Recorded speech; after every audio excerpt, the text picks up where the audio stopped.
রহমানের বান্দারা কখনো অহংকারী হয় না। আমাদের সমাজে কম বেশি অহংকারী মানুষ আছে না নাই? কত রকমের অহংকারী স্বভাবের মানুষ আপনি দেখবেন। কেউ করে জ্ঞানের অহংকার, জ্ঞানের বড়াই কখনো করবেন না, কারণ জ্ঞান ও আল্লাহর নেয়ামত। আপনি অহংকার করলে পরিণতি এমন হতে পারে, যিনি জ্ঞান দিয়েছেন জ্ঞানের নিয়ামত কেড়ে নিয়ে তিনি আবার আপনাকে মানসিক পাগলও বানায় দিতে পারেন কি পারেন না? এজন্য জ্ঞানের বড়াই করা ঠিক নয়, কোনো বিষয় নিয়ে অহংকার করা ঠিক নয়। টাকা পয়সার অহংকারও করবেন না, কারণ সকাল বেলার ধনী ব্যক্তিকে বিকেল বেলার রাস্তার ফকির যিনি বানাতে পারেন তিনি কি?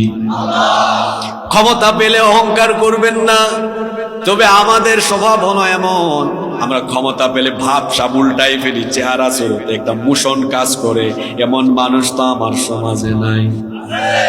ক্ষমতা পেয়েও আপনি বড়াই করবেন না, অহংকার করবেন না, কারণ ক্ষমতার নেয়ামত দিয়ে চেয়ারে বসিয়ে আপনাকে সম্মান দিয়েছেন যিনি, পাবলিকের হাতের পাবলিকের পা থেকে জুতা খুলে জুতার বাড়ি খাওয়ায়া আবার চেয়ার থেকে নামায়া বেজ্জত করতে পারেন তিনি।